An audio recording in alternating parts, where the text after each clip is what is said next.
Acupressure एक करिश्माती इलाज। आज हम आपको जो एक्यूप्रेशर के बारे में मालूमात मुहैया करेंगे, ये मालूमात बुनियादी तौर पर हर बंदे की ज़रूरत भी है और बहुत सारे लोगों को इससे फ़ायदा पहुंच सकता है। उम्मीद है आपको ये पसंद है। एक्यूप्रेशर में न दवा खाने की ज़रूरत पड़ती है और ना ही इसके कोई बद असरात यानी कि साइड इफ़ेक्ट वगैरह होते हैं। बीमारी एक ऐसी कैफियत का नाम है जो कि कुदरत के कवानीन सेहत को तोड़ने के नतीजा में हासिल होती है, जिसके बायस इंसानी अज़ा अपना मुतनासिब और मुतदिल अमल तब्दील करके सुस्त रवि या उजलत का शिकार हो जाते हैं और इंसान अपने आप को एक नई और तकलीफदेह हालत में महसूस करता है। रूहानियत और होम्योपैथी की रूह से बीमारी पहले इंसान की रूह में पैदा होती है और फिर इसके जिस्म पे नमूदार होती है, लिहाजा इसकी रूह का इलाज किया जाता है और जिस्म खुद ब खुद ही ठीक हो जाता है। बीमारी के दौरान इंसान को उम्मीद का दामन नहीं छोड़ना चाहिए और एक ही तरीका इलाज पे तकिया नहीं करना चाहिए, बल्कि जो भी तरीका ऐसा हो और नुकसानात का ख़तरा कम हो, इसको अख्तियार करना चाहिए। जबकि कुरान में वाज़ेह तौर पर बयान किया गया है कि और जब मैं बीमार होता हूँ तो अल्लाह ही मुझे शिफा देता है। अल-शोरा आयत नंबर 80। इंसानी अर्तका का सफ़र बहुत उम्दगी से जारी है। तकालीफ और बीमारियों से निपटने के लिए नित नए तरीक़ा इलाज तलाश किए गए हैं, जबकि जदीद दौर की जदीद बीमारियां हैं और जदीद तरीक़ा इलाज भी मौजूद हैं। मगर एक्यूप्रेशर एक कदीम चीन का तरीक़ा इलाज जो इंतहाई करिश्माती नताइज का हामिल है। इस तरीक़ा इलाज में अदविया का कोई अमल दखल नहीं। दुनिया में जितने भी राय तरीक़ा इलाज हैं, इन सब में तकरीबन अदविया का इस्तेमाल पेश है। अगर शफायाबी बगैर अदविया के हासिल हो जाए और किसी किस्म के बद असरात का भी खदशा न हो, ऐसे तरीक़ा इलाज को आप एक्यूप्रेशर का नाम दे सकते हैं। इसकी अहमियत और अफादियत को समझना आज इसलिए ज़रूरी है कि मुख्तलिफ अदविया के इस्तेमाल बद असरात किसी से ढके छुपे नहीं, और अगर दवा खाए बगैर किसी तकलीफ से छुटकारा हासिल हो जाए तो गनीमत जानिए। चीन का कदीम तरीक़ा इलाज सिर्फ़ और सिर्फ इंसानी जिस्म में तवानाई के अमल को मुतवाज़न रखने से मुतल्लिक है।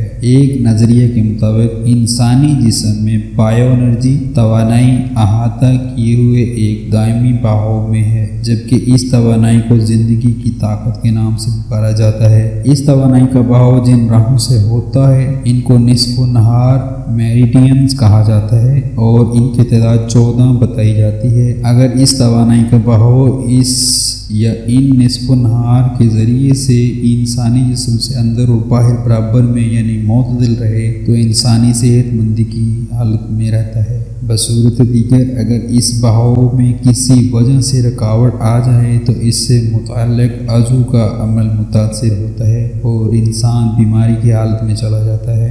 लिहाजा इंसानी जिस्म में तवानाई के बहाव में एतदाल रखने और इसके राह में हायल रुकावट को ख़त्म करने के लिए कुछ जगह मखसूस की गई हैं, जो कि तकरीबन 400 से 500 के करीब हैं, जिनको किसी ख़ास अज़ू से मुतअल्लिक़ तस्वुर किया जाता है। इन मकामात पर दो अलग तरीक़े से असरअंदाज हुआ जाता है।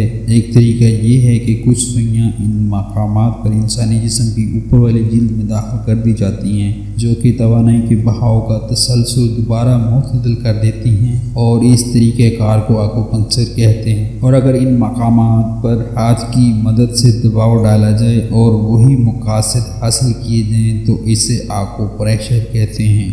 एक्यूप्रेशर में हाथों की उंगलियों से मदद ली जाती है, जिनसे जिस्म पर इन अहम मकामात को दबाया जाता है जो कि किसी बीमारी से मुतल्लिक़ अज़ू से वाबस्ता हो, जबकि इसके बायस जिस्मानी पट्टों में तनाव और भी ख़त्म हो जाता है और दौरान खून में भी रवानी आ जाती है। तवानाई का बहाव भी मुतदिल हो जाता है। एक्यूप्रेशर में दोनों हाथों और पाँव के पॉइंट्स को बड़ी अहमियत हासिल है। एक्यूप्रेशर के इस तरीक़े कार को समझना इंतहाई आसान है। सबसे पहले तकलीफ से मुतल्लिक़ पॉइंट को मालूम करें, फिर इस अमल को सर अंजाम देने के लिए आप अपने हाथ की शाफ्त वाली उंगली की नोक या इसको हम डालकर इसकी टो से किसी भी पॉइंट को दबा सकते हैं। अगर आप अपनी उंगली से किसी भी मुतल्ला मुकाम या पॉइंट को 15 से 30 सेकंड दबाए रखें, जिसके नतीजे में तवानाई का बहाव मुतदिल हो जाएगा और तकलीफ से भी छुटकारा हासिल हो जाएगा। آپ کو یہ جان کر انتہائی خوشی ہوگی کہ آپ کو اس عمل کے لیے سارے جسم کی مقامات جاننے کی ضرورت نہیں، بلکہ صرف دونوں ہاتھوں کے پوائنٹس ہی کافی ہیں، جن کو دوسرے ہاتھوں کی انگلی یا انگوٹھے سے دبا کر بہترین اور فوری نتائج حاصل کیے جا سکتے ہیں۔ اس طریقہ کار سے اکثر ایمرجنسی معاملات سے بخوبی نپٹا جا سکتا ہے، جبکہ کئی بار پرانے امراض سے بھی چھٹکارا دیکھنے میں آیا ہے۔ اسلام کے ایک اہم رکن نماز میں قیام، رکوع، سجدہ اور قعدہ میں اگر ایک طرف ہم اس کائنات کی دوسری مخلوقات کے طریقے بات کو بھی شامل رکھتے ہیں تو دوسری طرف قیام کی حالت میں 11 سے 15 پوائنٹ پر دباؤ پڑتا ہے۔ پھر رکوع میں اور سجدے میں ہتھیلی، پیشانی، پاؤں کی انگلیوں اور گھٹنے پر یعنی جسم پر کسی نہ کسی طور دباؤ پڑتا ہے، اور قعدہ میں پاؤں کی انگلی پر مکمل وزن پڑتا ہے، جو کہ ایک قدرتی طور پر آکو پریشر کا اہتمام بھی ہوتا ہے۔ سنا ہے کہ اس طریقہ سے شوگر اور بلڈ پریشر کو بھی نہ صرف کنٹرول کیا جا سکتا ہے بلکہ علاج بھی ممکن ہے۔ آکو پریشر آیورویدا کا قدیم طریقہ علاج۔ اس علاج میں جسم کے مختلف حصوں، ہاتھ پاؤں کے خاص پوائنٹس پر ایک خاص مہارت کے ساتھ پریشر دیا جاتا ہے، جس سے جسم کے مختلف اعضاء اور سسٹمز بہتر ہوتے ہیں اور بیماری ختم ہو جاتی ہے۔ اللہ تعالیٰ نے انسانی جسم کے مختلف حصوں میں جسم کے حصوں کے بٹن بنا رکھے ہیں جو کہ ان حصوں کو چلانے کا کام کرتے ہیں۔ ہم میں سے بیشتر افراد سر درد کی شکایت میں مبتلا رہتے ہیں، خاص سر درد کی وجہ سے کوئی بھی ہو۔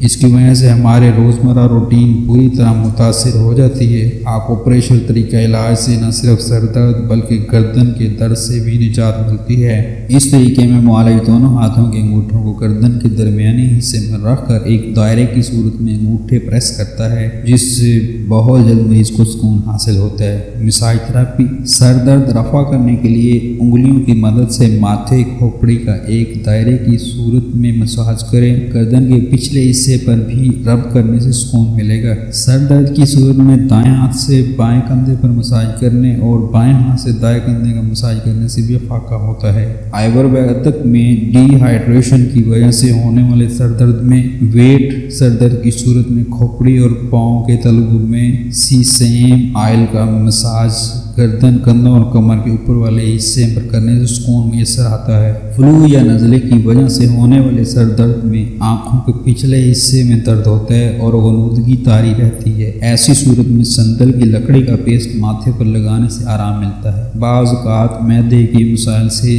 جڑا سر درد کچھ میٹھا کھانے سے دور ہو جاتا ہے۔ اگر آپ کو بہار یا سردیوں کے موسم میں سر درد محسوس ہو جس کے ساتھ کسی الرجی یا بخار کی علامات بھی ظاہر ہوں تو ایک چائے کا چمچ ادرک کا سفوف، لونگ پسا ہوا چٹکی بھر اور ایک چائے کا چمچ دار چینی کو ایک کپ پانی میں ابال کر چھان لیں اور اسے پی، بہت جلد سر کا درد دور ہو جائے گا۔ البتہ نشہ اور کسی بھی چیز کو استعمال کر کے علاج نہ کیا جائے۔ بہت شکریہ جی۔ اگر آپ کو یہ ہماری کاوش اور یہ کوشش آپ کو اچھی لگے تو کمنٹ میں بتائیں ہمیں۔